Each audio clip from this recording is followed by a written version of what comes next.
the month of August in the year 2022. Two newlyweds are exploring the ancient city of Cairo. Little did they know they would enter a world of adventure. Stay tuned to find out more this week on A Nobody's Herstory. Our final stop. Home to the only remaining ancient wonder of the world, one of the top destinations on many people's bucket lists, and the capital. It's Cairo. We were very lucky to have stayed in the Four Seasons, which I will be doing a separate video on, so please do subscribe to see that in the future. But for now, it's time for dinner and bed, ready for an early morning.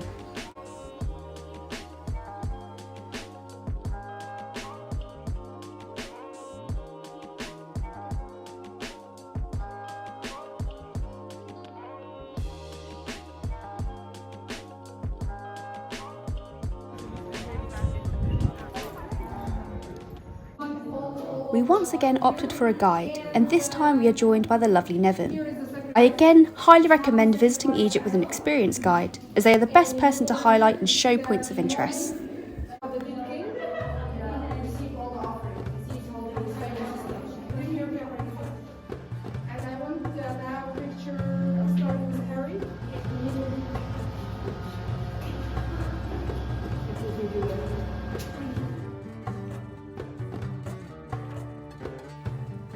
The last remaining ancient wonder of the world and a UNESCO site, I was surprised to learn it's only the Great Pyramid that is actually classed under this. With each of its stones weighing around 2.5 tons, it is the largest pyramid to be built. And despite trying to destroy each of the pyramids, they have defied time and have been standing for well over 4,500 years.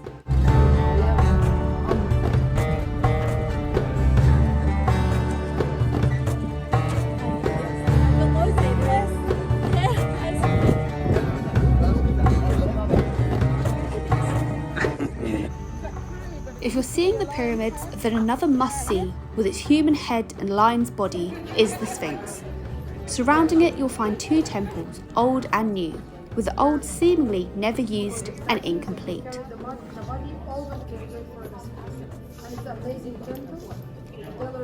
From here, you are granted access to the Sphinx.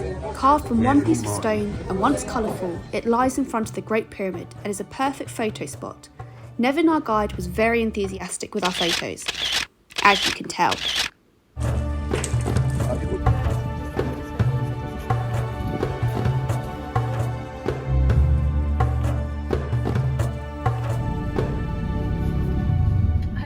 Nevin was a fantastic guide, and not only was she knowledgeable, she was great at providing us with Egyptian food.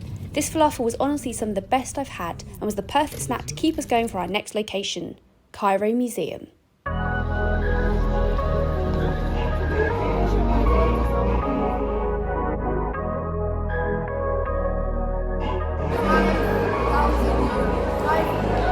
Unfortunately, many Egyptian artefacts are scattered across the globe, but here at the Cairo Museum you can find over 100,000 items, with famous pieces such as Tutankhamun's mask. Sadly, you can't take photos of this, so I don't have any footage of it, but it was honestly one of the most stunning pieces I've seen, and I would highly recommend you visit to see it yourself.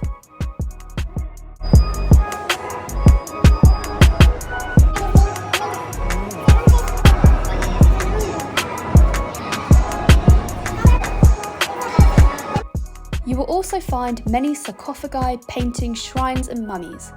I don't know why, but I have a morbid fascination with mummies and could honestly stare at these for hours.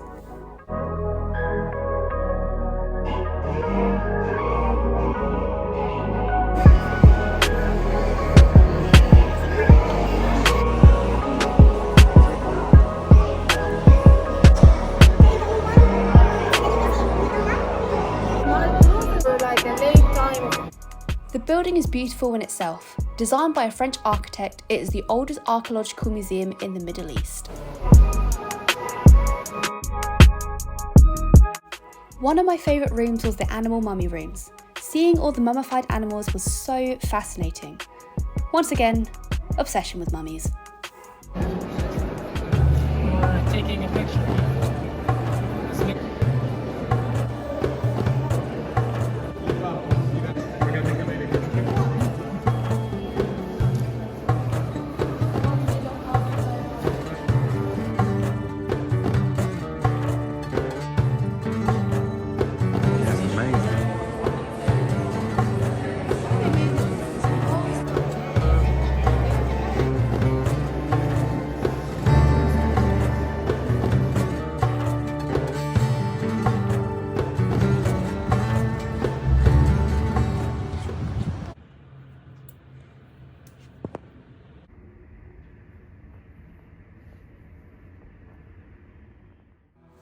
Our second day brought us to the religious sites of Cairo. Having been brought up as a Catholic, it did not cross my mind just how holy the city was, and I was amazed to be stood in the locations I had heard about as a child. Egypt is a predominantly Muslim country, and it was fascinating to learn of the crossover of the Abrahamic religions, Islam, Judaism and Christianity. The architecture of each building was beautiful, each with their own unique history.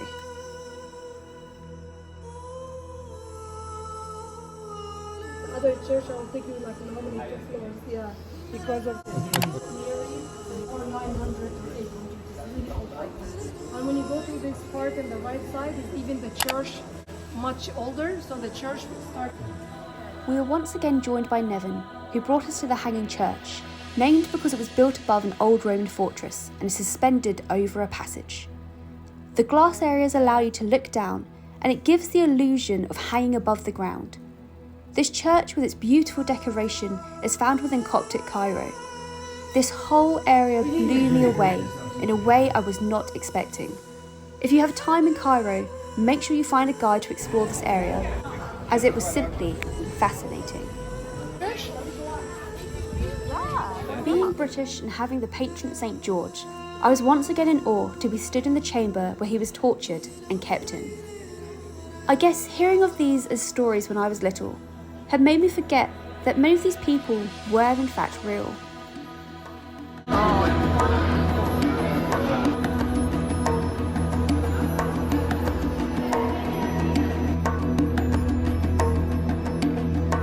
The final religious site was that of the church of St. Sergius and Bacchus.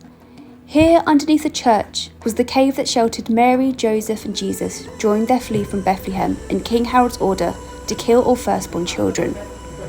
Again, this was a story I knew well, and I was simply amazed to know that these places were not just stories, but were part of history. Our last point took us to the famous Khan el-Khalili Bazaar. It is worth getting lost in this place for a couple of hours. It's believed to be one of the oldest markets in the Middle East, and here you'll find everything, from fabric to jewellery, furniture to souvenirs. But just to note, most of the souvenirs are made in China and are not authentic, but it is still a sight to see. Haggling is a must and is expected, but unfortunately for me, I'm terrible at it.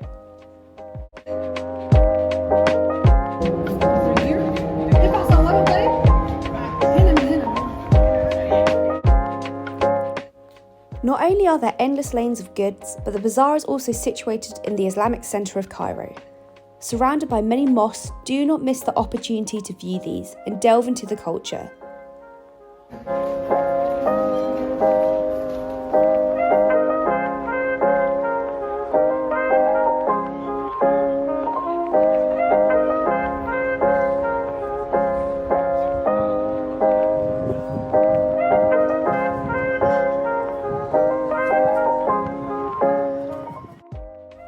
The market is popular amongst tourists and locals alike, so do not miss the opportunity to experience this authentic side of Cairo.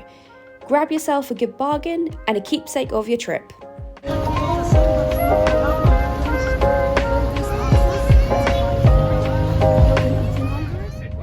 As you can tell by Harry's sweaty back, it was a sweltering day with the temperature reaching around 45 degrees. So what better way to end our day than with a dip in the pool?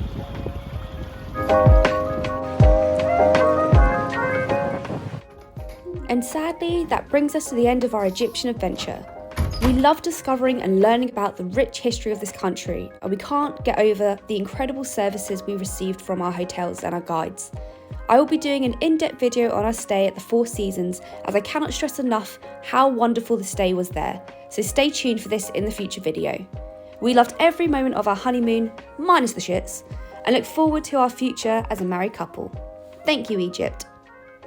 If you want to join the Herstory pages, please do subscribe, and I look forward to seeing you again in the future.